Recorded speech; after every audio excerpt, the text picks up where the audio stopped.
자, 오늘의 방송 시작하도록 하겠습니다. 자, 오늘은 저번 시간에 했던 얘기랑 약간의 맥락이 좀 같을 것 같은데, 오늘은 극우라는 표현에 대해서 좀 얘기를 해보고 싶습니다. 일단 먼저 얘기를 하고 싶은 거는, 저는 극우가 맞습니다. 그리고 극우가 되고 싶습니다. 그리고 저는 극우라는 점이 자랑스럽습니다. 지금 좌파 진영에서는 소위 말해서 자기들과 의견만 같지 않으면 무조건 극우라고 밀어붙이고, 그리고 그런 식으로 해서 비난을 하는데, 극우도 극우 나름이죠. 아무거나 갖다 붙인다고 극우가 아닙니다. 그러면 자기들은 진보라고 하지만 우리도 그쪽을 갖다 극좌라고 부르면 되는 거겠죠. 그리고 극좌가 맞고, 사실은 그래, 극좌가 있으니까 극우도 존재하겠죠. 그죠? 물론 이 극우라는 프레임 자체가 역사적인 사건이나 주변 국가들에서 하는 일들로 인해서 좀 안 좋은 인상을 받고 있는 건 사실이겠지만, 소위 좌파들이나 패미들이 말하는 그 극우라는 것이 실질적으로 보자면 자기 국가를 위해서 먼저 생각을 하겠다는 겁니다. 내 국가부터 먼저 생각을 하겠다라는 거예요. 저는 그렇게 바라봅니다. 극우파들이 무조건 범죄만 저지르고 그런 사람들이 아닐 수도 있다는 부분이죠. 건강한 패미는 좋을 수도 있다는 것처럼 건강한 극우는 좋을 수도 있다고 저는 생각을 합니다. 극우, 제가 생각하는 바는 바로 그거거든요. 저는 이 나라가 먼저 잘 돼야 됩니다. 저는 우리나라가 빨리 통일이 되고 보란듯이 남북 통일된 통일국가에서 경제적으로도 어느 나라에 뒤처지지 않는 강대국이 되는 걸 진심으로 바라고 있습니다. 그리고 반드시 그렇게 될 것이고요. 그러다 보니 저는 일단 우리 국익이 먼저이면 우리 국익을 위해서는 싫든 좋든 타국들과 어느 정도의 마찰은 존재해야 된다는 게 사실이고 현실이라고 저는 믿고 있습니다. 역사를 봐도 그랬고 앞으로도 그럴 거고, 우리 인간들이 신이 되지 않는 이상은 이기적인 동물로 남아있을 테니까, 그리고 국가란 존재는 더욱더 이기적인 존재로 남아있을 거니까.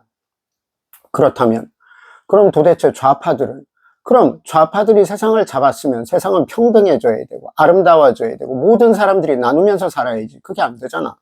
그거 못 이루잖아. 그러면서 도대체 무슨 말을 하고 싶은 건지 모르고, 극우, 단순히 과거의 그 망령을 불러일으켜서는 그걸 가지고 프레임을 씌워서 자기들과 의견이 다른 사람들을 마치 악마화시키는 것과 똑같은 아주 비민주적인, 저희들이야말로 민주주의를 노래를 부르면서 조선민주주의인민공화국이 민주주의 국가이기라도 한 것처럼 너희들이 마치 그런 것들은 어디서 그렇게 제대로 배워왔는지 모르겠지만 그런 틀 씌우기, 프레임 씌우기를 가지고 장난질이나 치는 주제에 배운 건 없으면서, 솔직히 좌파들하고 대화를 한번 해보면 개념이 없습니다. 대화가 안 돼요. 논리적인 사고가 불가능한 사람들 같습니다. 패미도 마찬가지겠지만 저는 그러한 점에서 극우라는 점이 자랑스럽습니다. 그리고 그런 사람들이 극우를 비판하고 극우를 몰아세울 때마다 저는 더욱더 자랑스러워집니다. 왜? 내가 객관적으로 남들이 뭐라고 하든 간에 일단 내가 가고 싶어하는 방향으로 나는 가는 게 맞구나라는 생각이 들거든요. 결론은 그겁니다. 저는 그 무엇보다도 우리 조국이 잘 되길 바랍니다. 우리 개개인이 희생하더라도 우리 이 조국, 이 지점까지 오는데 많은 사람들의 희생을 바탕으로 해서 이 지점까지 왔다고 봅니다. 그런데 이제 와서 마치 자기들은 무슨 마치 선인인 것처럼, 마치 자기들은 무슨 문명, 개화된 마치 그런 사람들처럼, 당신들도 그 사람들의 피와 땀을 바탕으로 해서 지금 그 지경에 올라간 거야. 근데 그 틀을 깨부수려고 한다고?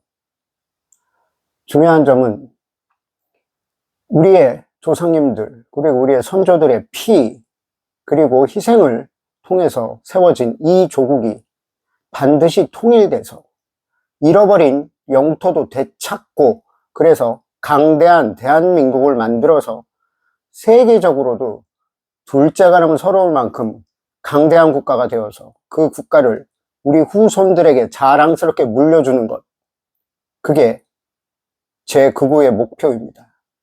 거기에 따른 희생은 필요하다고 분명히 보는 바입니다.